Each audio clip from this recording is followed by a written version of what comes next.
All right, hello people. It's your teacher Daskalos, and today I'll be talking about how to study English with songs. I'm sorry I couldn't post any video on Thursday because I was super busy and I had no time, but here we go. So, how to study English with songs. Now, I know a lot of people personally, like a lot of students who I personally know, like they've been studying language through the songs before they came up to courses or before they came up to me or to other courses, like to study English with a teacher, with an instructor. Now, I personally think that's a great idea to study songs, to study the language through songs, because that can help you really a great deal. Even though like you don't have a general knowledge of the language, you can still learn a lot of useful things through these songs. Now, let me explain myself. Like, how is that possible? Now, first of all, even if you don't speak a language, even if you don't speak English, just per se, let's say you're listening to your favorite English songs, and you can learn a lot of phrases. Now, how can you do that? Just listen to your favorite song, find the lyrics online, and read the translation of the song in your original language, and you can understand what the phrases mean, what the phrases of your your favorite song mean in your language, and you can remember that very well. Yeah, of course, it's pretty easy for those people who have very big very good memory, like elephant memory, or and it's not so good for those who have fish memory, whose memory is not really good. And but if it's your favorite song, you don't need an elephant memory to remember that. You'll automatically remember it because it's your favorite.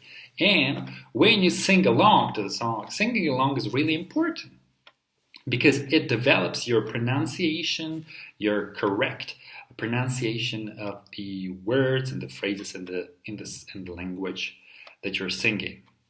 So, as I said, like it's possible to learn like a lot of phrases even if you don't speak the language. So let me give you an example, like to support that, right? So let's say, like I personally don't speak any Italian, but I have some favorite songs which are Italian. All right, and one of that song is by Adriano Celentano. All right, and the song name is it's a very depressive song actually, but like I like it. So the song is called Ma Perché.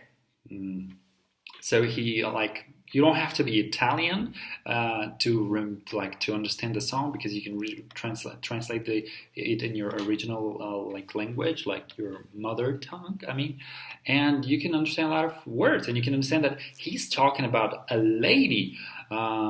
It's possible to call a lady in in Italian, ma, like my baby, my ma. So ma perché tu sei altra donna. Like that was he saying. That was he singing in the song, and I've sang along many times, and I automatically remember these lines, and I know that like the next time I see an Italian girl, I say, or I have an Italian girlfriend, I can say like, "Tu sei un'altra donna," like you are a very different girl today. So that's why we're having this tensions between us. That's the problem, because you are altra donna, like a different person, different women today. So that's why I don't like you today. So go back to yesterday, change yourself. That's what I mean. It's possible to learn a language through songs, even if you don't know the language. Just your favorite songs. Pick your favorite song, sing along, read the translation, and you will remember it very well, very clearly, and it will make you, if you're planning to study the language further, it will make it a lot easier for you to learn the language and to brush up on the things that you've missed in school. So another example is like when you're listening to English songs, like you can learn a lot of useful phrases, idioms, and complex grammar structure without even studying grammar. Now, a perfect example to that could be the song of Beyoncé, If I Were a Boy. If you haven't listened to that song, please do. Go online, you'll find it on YouTube, you can find it with lyrics, and you can listen to it and you can enjoy it. And the video is also lovely, in black and white, so you'll enjoy it too. So the name of the song is actually a really great grammar structure they can teach you, and I love this topic.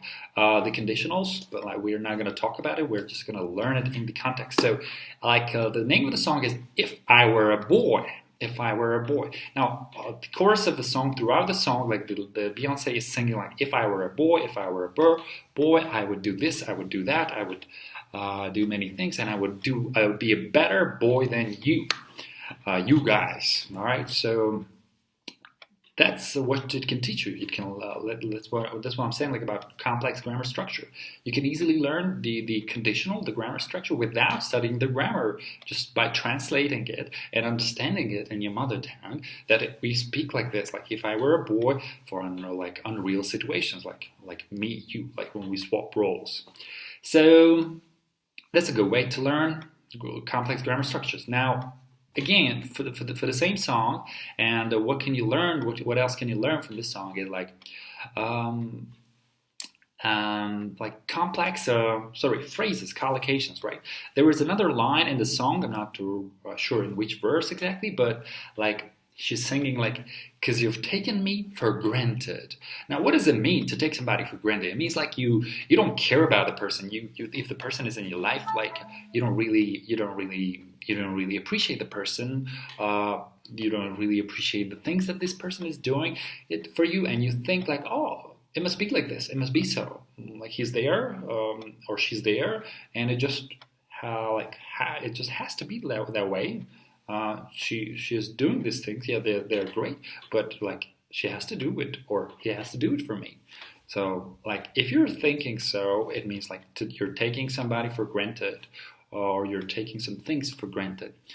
So you see what you can learn from a single song: a complex grammar structure and a lot of useful words and phrases. Now, all right, let me give you another example. We're done with the "If I Were a Boy" song. Now, I had situations in the class like when I understood once again that learning English through songs is really great, because like if like every single word that you think in English, like there is a song about it. Water, there is a song about water. Tea, there is a song about a cup of coffee. Even I know a song like that. So there was a situation we were talking about friendship in the class, and some of the students like happened to talk about like his friend, and he said like we were friends, and but now we are not talking.